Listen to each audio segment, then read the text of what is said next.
Assalamualaikum warahmatullahi wabarakatuh. Selamat malam semuanya. Kenalkan, kami dari kelompok 1. Kami akan membahas Project Based Learning mata kuliah Manajemen Investasi yang berjudul Analisis Pertumbuhan Saham Sektor Basic Materials, Subsektor Logam dan Mineral, DKFT, CTBN, dan PSAB. Sebelum lanjut ke pembahasan, kami kelompok 1 beranggotakan 3 orang. Yang pertama itu ada saya, Syahadatur Maulida Manik, beserta 2 rekan saya yaitu Dea Novita Rizka Pratama dan juga Najwa Tifariansyah. Lalu perusahaan yang akan kita analisis di sini ada DKFT atau Central Omega Resources Tbk, CTBN, Citra Tubindo Tbk, dan juga PSAB, J Resources Asia Pasifik Tbk. Nah, latar belakangnya ini ada sektor logam dan mineral merupakan bagian penting dari ekonomi Indonesia. Dengan emiten seperti DKFT, CTBN, dan PSAB berperan besar dalam suplai domestik dan juga ekspor. Kinerja saham di sektor ini sangat dipengaruhi oleh kondisi makroekonomi, fluktuasi harga komoditas, dan juga kebijakan hilirisasi. Analisis seperti single index model, laporan keuangan, dan analisis teknikal dibutuhkan untuk menilai potensi pertumbuhan saham dan mendukung keputusan investasi yang tepat. Rumusan masalahnya itu bagaimana pengaruh faktor-faktor makroekonomi Indonesia terhadap pertumbuhan harga saham DKFT, CTBN, dan PSAB. Lalu ada sejauh mana sektor basic materials memengaruhi kinerja saham ketiga emiten tersebut. Lalu bagaimana hasil penilaian saham DKFT, CTBN, dan PSAB menggunakan metode single index model dalam 2 tahun terakhir. Dan apa saja faktor utama yang mempengaruhi profil kinerja perusahaan DKFT, CTBN, dan PSAB. Selanjutnya, bagaimana hasil analisis laporan keuangan terhadap pertumbuhan saham ketiga emiten selama 2 tahun terakhir? Dan yang terakhir, bagaimana gambaran analisis teknikal terhadap pergerakan saham DKFT, CTBN, dan PSAB dalam periode yang sama? Lalu tujuannya adalah menganalisis pengaruh ekonomi makro terhadap saham DKFT, CTBN, dan PSAB, menilai dampak sektor bahan baku terhadap kinerja saham ketiga emiten, mengevaluasi saham DKFT, CTBN, dan PSAB dengan metode single index model, lalu menganalisis kinerja fundamental dan operasional masing-masing perusahaan, lalu menilai perkembangan saham berdasarkan analisis laporan keuangan, dan yang terakhir mengidentifikasi tren saham melalui analisis teknikal. Nah, kita akan lanjut ke pembahasannya. Jadi di sini kita akan menganalisis ekonomi makro di Indonesia. Ekonomi makro di tahun 2025 ini menunjukkan proyeksi yang optimis dengan target pertumbuhan sebesar 5,2% dan inflasi yang terkendali di angka 2,5%. Pemerintah melalui KEM dan PPKF 2025 menetapkan sejumlah asumsi makro seperti penguatan nilai tukar rupiah, penyesuaian suku bunga SBN yang menjadi 7%, serta stabilisasi harga energi dan lifting migas. Kebijakan fiskal dan moneter diarahkan secara terkoordinasi untuk menjaga stabilitas ekonomi di tengah ketidakpastian global dan juga gejolak harga komoditas. Meskipun tantangan eksternal seperti perlambatan ekonomi dunia, ketegangan politik, dan juga fluktuasi harga energi masih membayangi, pemerintah memanfaatkan momentum transisi pemerintahan untuk memperkuat reformasi struktural. Jadi fokus utama diarahkan pada efisiensi belanja negara dan juga peningkatan daya saing nasional guna mendukung pertumbuhan ekonomi yang inklusif dan berkelanjutan menuju visi Indonesia Emas 2045. Lalu ada analisis sektor basic materials dan juga subsektor logam dan mineral. Sektor basic materials ini, khususnya subsektor logam dan mineral, memiliki peran yang strategis dalam perekonomian Indonesia karena mereka menyuplai bahan baku penting bagi industri energi, manufaktur, dan juga teknologi.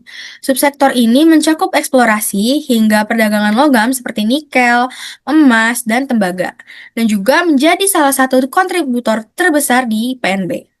Di Bursa Efek Indonesia terdapat juga 49 emiten sektor pertambangan termasuk DKFT, CTBN, dan PSAB yang aktif dalam industri ini. Kinerja saham di sektor ini sangat dipengaruhi oleh kebijakan hilirisasi, insentif investasi, serta dinamika global seperti harga komoditas dan suku bunga The Fed. Dengan meningkatnya permintaan global terhadap energi hijau dan kendaraan listrik, Subsektor ini memiliki prospek pertumbuhan yang kuat ke depannya.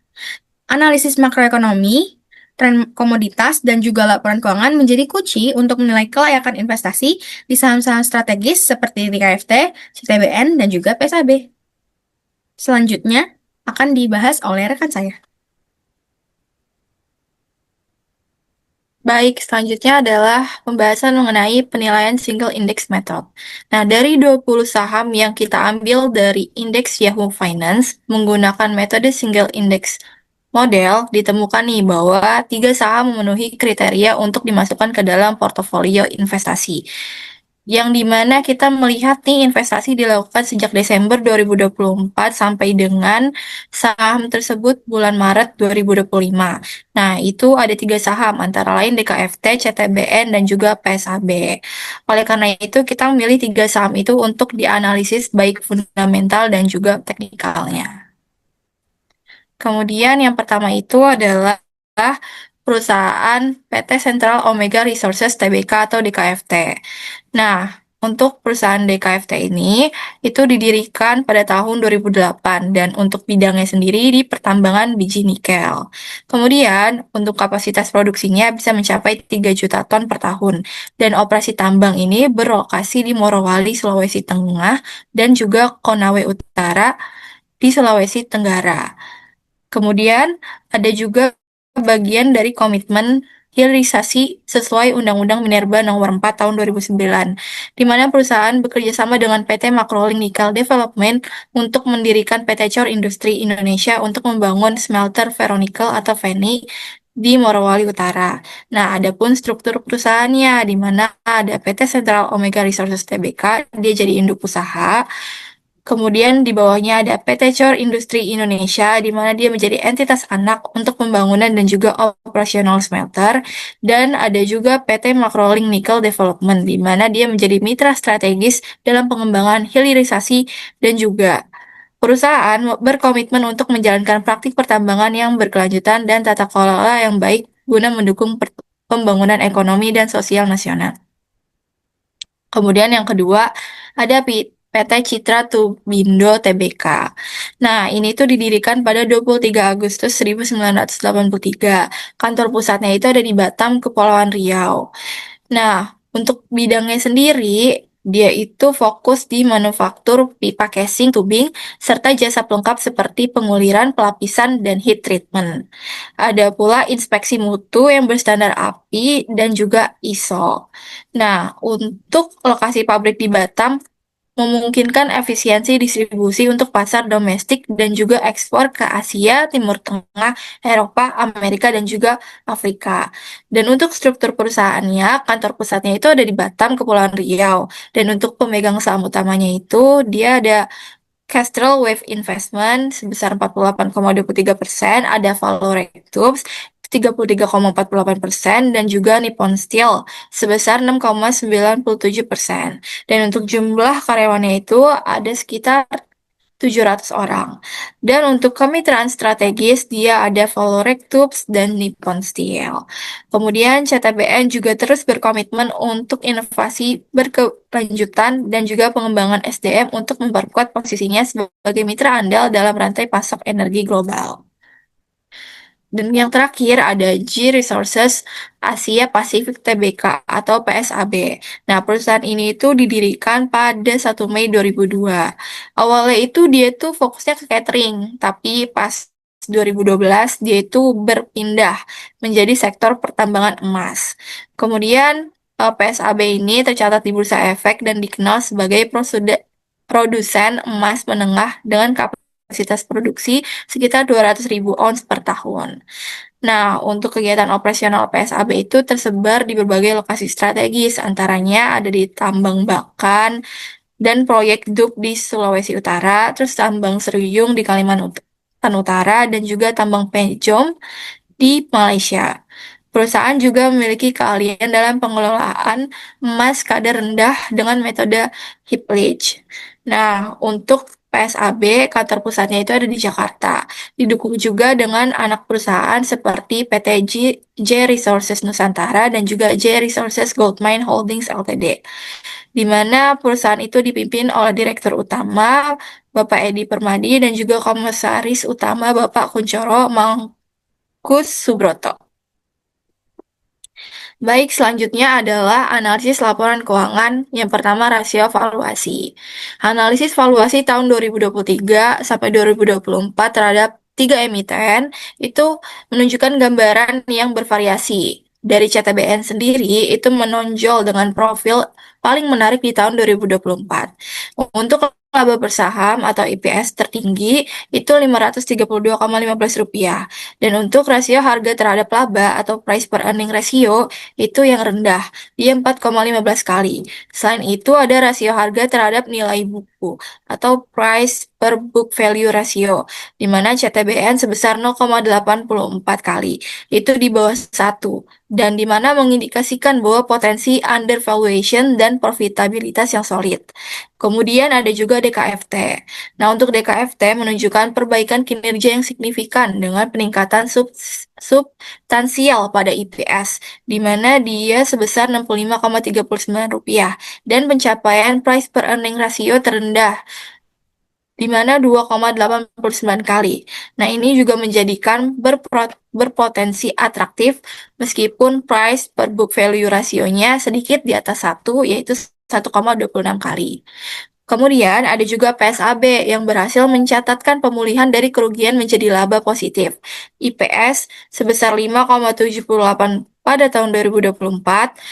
Kemudian valuasi price per earning ratio 52,25 kali dan price per book value 1,22 kali. Saham PSAB tercatat relatif lebih tinggi dibandingkan dua emiten lainnya. Meskipun nilai buku per sahamnya atau book value per share-nya menunjukkan bahwa CTBN itu ada peningkatan secara komprehensif. Data valuasi tahun 2024 menempatkan CTBN sebagai emiten dengan profil paling menarik karena kombinasi profitabilitas tinggi dan valuasi yang relatif rendah, diikuti oleh DKFT yang menunjukkan perbaikan kinerja yang kuat. Yang kedua ada rasio profitabilitas. Nah, untuk DKFT sendiri menunjukkan peningkatan profitabilitas yang paling menonjol. ROE-nya itu melonjak dari 2,44% di 2023 menjadi 14,41% di 2024. Nah, ini tuh mengindikasikan bahwa efisiensi aset yang jauh lebih tinggi. Demikian ROE tumbuh impresif dari 14,96% menjadi 43,21%. Dan ini juga menunjukkan bahwa pengembalian superior bagi pemegang saham. Nah, untuk PSAB berhasil membalikan kondisi profitabilitas nih dari dia yang awalnya negatif menjadi positif dengan ROA meningkat dari minus 1,17% menjadi 1,09%. Begitu juga dengan RO-nya dari minus 2,63% menjadi 2,34%. Nah, ini juga menandakan adanya pemulihan kinerja. Sementara itu, untuk CTBN menunjukkan peningkatan profitabilitas yang solid dan konsisten, di mana ROA-nya naik dari 10,89% menjadi 13,20%, dan ROE tumbuh dari 18,20% menjadi 20,34%. Ini juga mencerminkan efisiensi aset dan pengembalian yang baik. Nah, secara keseluruhan, DKFT ini muncul sebagai emiten dengan kinerja profitabilitas paling unggul di tahun 2024 karena peningkatan ROA dan ROE yang sangat signifikan. Ini juga menunjukkan keberhasilan masif dalam menghasilkan laba dan juga pengembalian menarik bagi pemegang saham. Kemudian CTBN juga menunjukkan kinerja yang kuat dan terus bertumbuh, sedangkan PSAB berhasil melakukan turnaround positif meski tingkat profitabilitasnya masih di bawah DKFT dan juga CTBN. Kemudian yang ketiga adalah rasio likuiditas. Nah, untuk DKFT menunjukkan peningkatan likuiditas yang signifikan, melonjak dari 112% pada 2023 menjadi 219% pada 2024. Peningkatan ini mengindikasikan kemampuan yang sangat kuat dan sehat dalam memenuhi kewajiban jangka pendek. Nah, kemudian CTBN juga mencatatkan peningkatan solid dari 209,28% pada 2023 menjadi 10,22% pada 2024, menunjukkan kemampuan yang sangat baik dan terus meningkat dalam memenuhi kewajiban jangka pendeknya. Sebaliknya, PSAB meskipun menunjukkan peningkatan positif dari 58,83% pada 2023 menjadi 79,72% pada 2024, rasionya itu masih di bawah 100%. Hal ini juga mengindikasikan bahwa PSAB masih menghadapi tantangan dalam memenuhi kewajiban jangka pendeknya, walaupun adanya perbaikan. Jadi, secara keseluruhan, untuk rasio ini, CTBN dan DKFT memiliki posisi likuiditas yang sangat baik dengan current rasio jauh di atas 100% dengan tren peningkatan yang kuat. CTBN sedikit unggul dalam persentase, namun DKFT menunjukkan peningkatan yang paling drastis. PSAB meskipun membaik, masih memerlukan perhatian lebih dalam pengelolaan likuiditasnya karena rasio yang masih di bawah standar ideal. Dan yang terakhir adalah rasio solvabilitas. Nah, analisis rasio solvabilitas itu mengukur kemampuan perusahaan memenuhi kewajiban jangka panjang melalui debt to equity ratio dan juga debt to asset ratio. Nah, ini tuh ada perbedaan signifikan di antara ketiga emiten tersebut.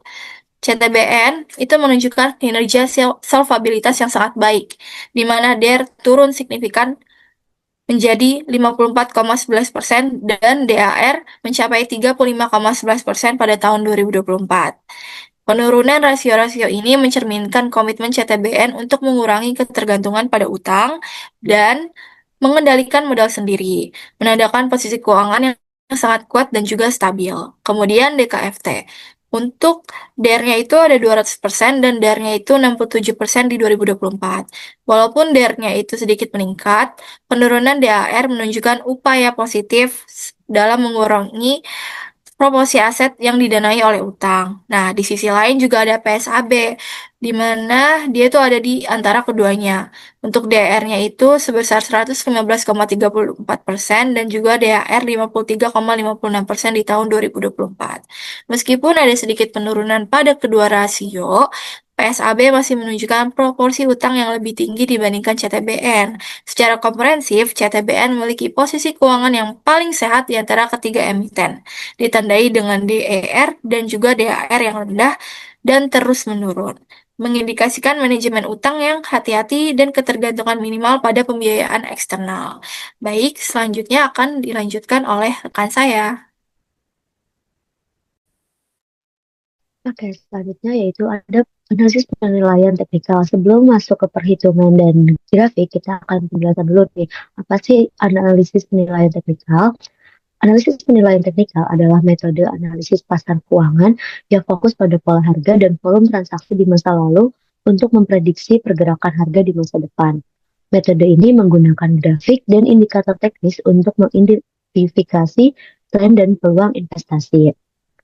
Nah, prinsip dasar penilaian teknikal itu dibagi menjadi dua. Yang pertama, pola harga, yaitu menganalisis pola harga yang terbentuk dari pergerakan harga saham seperti pola candlestick atau chart pattern.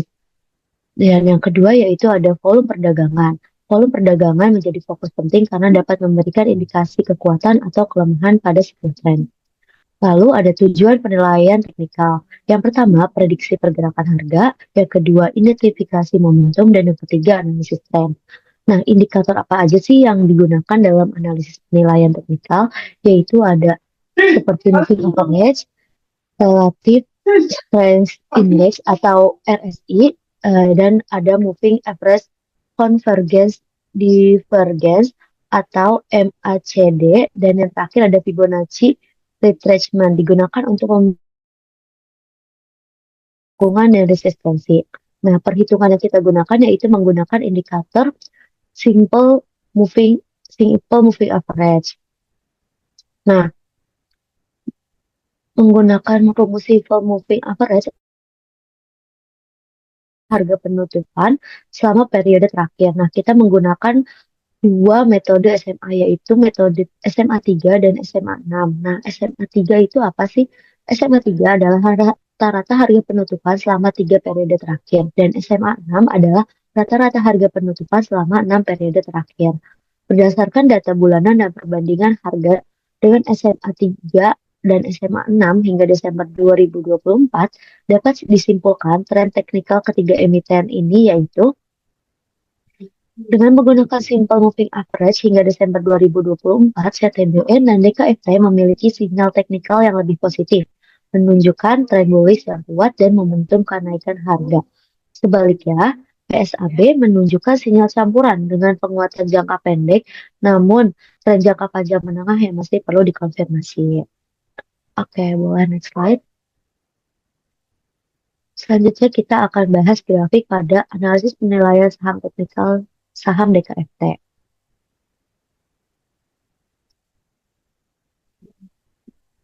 Nah, berdasarkan grafik saham DKFT dari Desember 2024 hingga Maret 2025 dan analisis menggunakan indikator SMA 100 hari, terlihat bahwa tren harga awalnya bullish dengan pergerakan konsisten di atas SMA 100 hingga pertengahan Februari. Namun, memasuki Maret 2025, terjadi pelemahan signifikan disertai tekanan jual tinggi hingga harga menembus ke bawah garis SMA 100.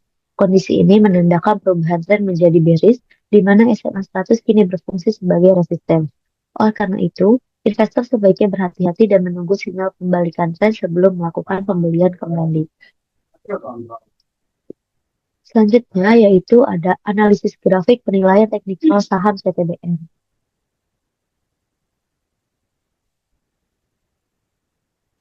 Berdasarkan analisis teknikal saham CTBN menggunakan indikator SMA 100 hari untuk periode Desember 2024 hingga Maret 2025, terlihat bahwa tren awalnya bullish dengan harga bergerak di atas SMA. Namun, mulai Februari terjadi tekanan jual signifikan yang mendorong harga turun dan menembus ke bawah SMA 100, mengindikasikan perubahan tren menjadi bearish. Sepanjang Februari hingga Maret 2025, harga tetap berada di bawah SMA dengan volume rendah, menunjukkan lemahnya minat beli. Meski sempat terjadi rebound di akhir Maret, tren belum dapat dipastikan berbalik naik kecuali ada penembusan kuat dan volume tinggi di atas garis SMA. Selanjutnya yaitu ada grafik analisis penilaian teknikal saham saham PSAB. Berdasarkan analisis teknikal saham PSAB menggunakan indikator SMA 100 hari dari Desember 2024 hingga Maret 2025, terlihat bahwa tren yang awalnya bullish namun berubah menjadi bearish setelah penurunan tajam pada pertengahan Desember yang menembus SMA 100. Selama Januari, harga bergerak sideways di bawah SMA, menunjukkan konsolidasi. Di awal Februari terjadi rebound yang sempat membawa harga kembali di atas SMA, namun pergerakan tetap fluktuatif hingga pertengahan Maret. Di akhir Maret, harga kembali melemah, namun lonjakan signifikan di awal April dengan volume tinggi menunjukkan potensi awal tren naik baru. Konfirmasi tren bullish memerlukan kestabilan harga di atas SMA 100 disertai volume yang terus meningkat. Penutup dari presentasi kami hari ini yaitu dapat kami simpulkan karakteristik sektor ini sangat dipengaruhi oleh faktor-faktor eksternal seperti fluktuasi harga komoditas global, kebijakan perdagangan internasional, serta dinamika ekonomi makro di dalam negeri. Faktor-faktor seperti inflasi, suku bunga, dan nilai tukar rupiah terhadap mata uang asing terbukti memberikan dampak langsung terhadap biaya operasional perusahaan dan kinerja keuangan saham mereka. Dengan demikian, stabilitas ekonomi makro dapat menentukan pergerakan harga saham di sektor ini. Lalu ada saran yang dapat kami berikan.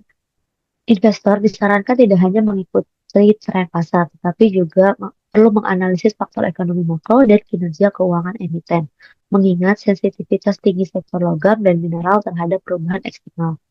Emiten di sektor ini juga perlu lebih adaptif terhadap kebijakan pemerintah dan pasar global melalui efisiensi, inovasi, dan diversifikasi. Penelitian selanjutnya diharapkan memasukkan variabel tambahan seperti hilirisasi mineral, indikator ESG, dan memperluas periode dan jumlah emiten untuk hasil yang lebih komprehensif. Berikut daftar pusaka yang kami gunakan dalam membuat makalah serta presentasi pada malam hari ini. Terima kasih banyak atas waktunya dan sudah mendengarkan presentasi dari kami. Kurang lebihnya mohon maaf. Sekian dari kelompok kami. Billahi taufik wal hidayah. Wassalamualaikum warahmatullahi wabarakatuh.